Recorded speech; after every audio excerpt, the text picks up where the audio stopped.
Voilà, peut-on parler d'une sortie de crise à cette question toute simple? 4 chroniqueurs ne sont pas d'accord. Eh oui, déjà un super jingle. Le camp des oui est incarné par Philippe et Frédéric. Qui commence, mon Fredo ou mon Filou? Comme tu veux, tu veux, toi. Je veux bien y aller. Allez, Philippe Sansfourche, premier de cordée. Schneider Guillemets bien vont activer le non. C'est pas la sortie de crise. Qui commence? Hugo. Ok. Vers une sortie de crise, peut-on parler d'une sortie de crise? Oui, Philippe Sansfourche. Qu'avez-vous à développer comme argument? C'est le seul espoir de sortir de la crise. C'est-à-dire que c'est soit la mort lente, mais certaine, parce que le foot français ne pourra pas faire tout seul ce que 3 diffuseurs consécutifs ont tenté de faire en se cassant les dents. Donc en étant tout seul, de toute façon, c'est la mort lente assurée. Le seul moyen de sortir de cette crise, possiblement, qui sera longue, mais c'est le seul moyen d'en sortir, c'est de passer par un gros diffuseur. Le seul qui aujourd'hui sont en capacité de le faire, c'est Canal. Ok. Hugo Guillemets, vous dites non. Oui, parce que je ne vois pas comment on peut supposer d'une sortie de crise, comme c'est le cas dans la question, alors que Canal, leur intérêt, il est de distribuer. Ils ne reviennent pas dans le jeu des droits télé. Ils vont pas mettre d'argent sur la table. Donc une sortie de crise, ça serait obtenir ce que les clubs espéraient, c'est-à-dire pas loin des 700 millions d'euros.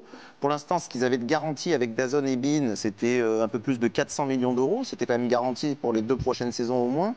Et là, il faut espérer qu'ils aient la même chose avec leur propre chaîne distribuée par Canal.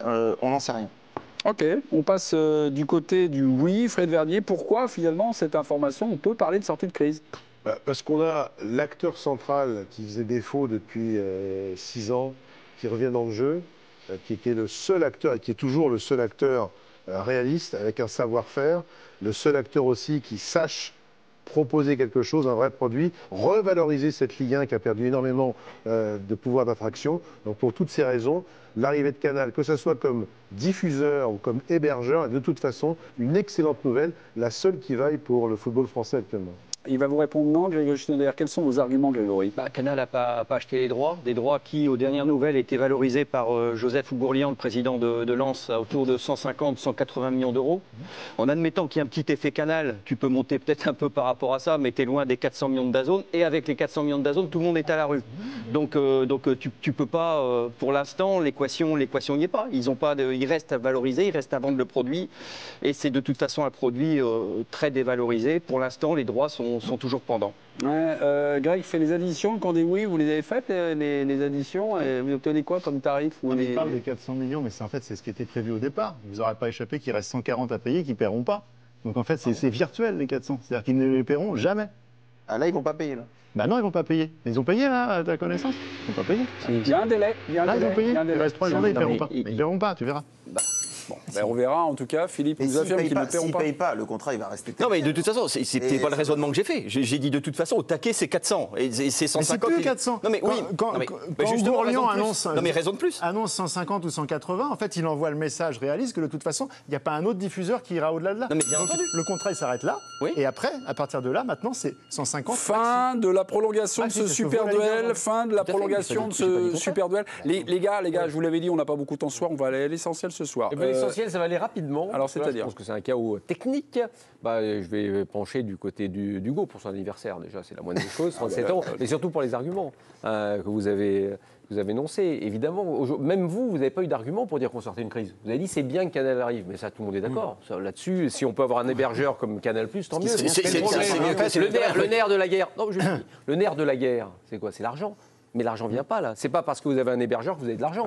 Ça va vous aider peut-être, mais c'est pas malheureusement une sortie de crise. On fait une petite simulation, pas une règle de 3. Canal possède 1,5 million d'abonnés, donc 500 000 € d'abonnés pour DAZN. Alors sur le papier, ça fait, on va dire... 500 000 abonnés DAZN, 500 000 abonnés. Ouais. 500 000 communiqué. 500 000, excusez-moi. 500 000 abonnés de DAZN. Décidément, je ne suis pas marié avec les chiffres. Ça fait 2 millions d'abonnés? Non. Non, mais attendez. Non, mais attendez. Non, attendez. Oui, non, mais d'accord. Il y en a beaucoup qui sont abonnés. C'est une simulation. D'accord. 1,5 million d'abonnés, Canal. 500 000 abonnés, DAZN. Je fais le compte, ça fait 2 millions d'abonnés. À 15 €. Je multiplie par 10. Par 10. Par 10. Profil bas. Fois 12, on obtient 240 millions d'euros par saison. C'est juste pour donner... Tous les abonnés de Canal prennent le pack à 10 €. Oui, voilà. Il faut... voilà. On est à 240 millions. Et puis après, je me suis intéressé aussi au contrat de distribution. Le contrat de distribution, Absolument. c'est l'argent. Le contrat de distribution, j'ai un exemple, le 13 août 2024, BeIN et Canal re-signent, se remarient jusqu'en 2030. Accord de distribution exclusif. BeIN empoche par an 250 millions.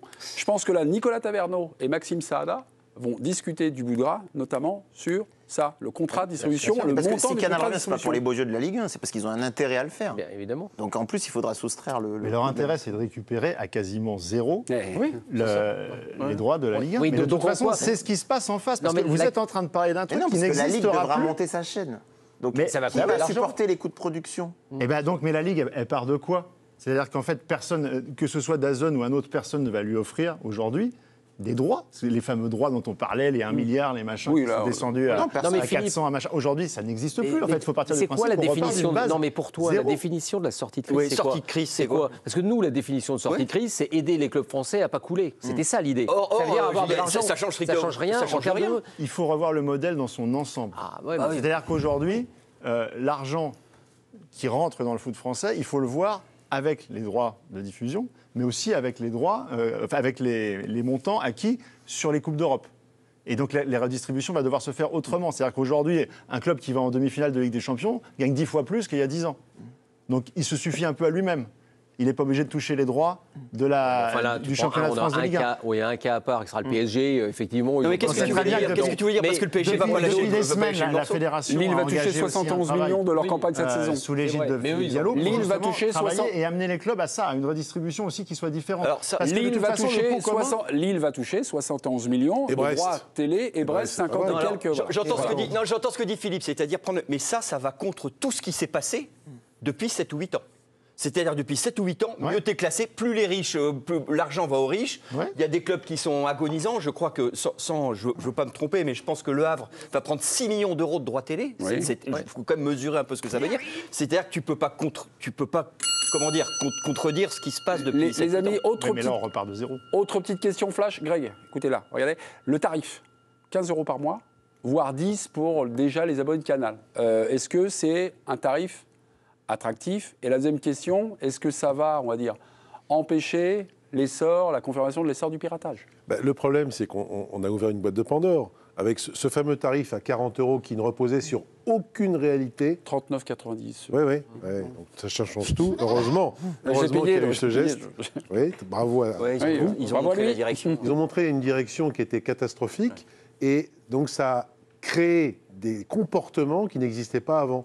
Avant, personne, même à l'époque de Téléfoot, alias Mediapro, avait eu l'idée, ou en tout cas c'était à la marge, de prendre des IPTV, du streaming, quel qu'il soit. C'était vraiment rarissime. Là, le pli a été pris. Donc c'est pour ça que je rejoins ce que tu dis sur le fait qu'il faut repartir de zéro. C'est que cet acteur qui a le savoir-faire, qui a tout de suite en plus te propose le juste prix. Visiblement, 15 €, c'est ce que j'ai beaucoup regardé pas mal de forums de fans, de spectateurs, de supporters. 15 €, Ils c'est sont bon. à peu près tous d'accord. On est tous d'accord pour dire 15 €, on est prêt à les mettre. 20, 25, 30, jamais de la vie.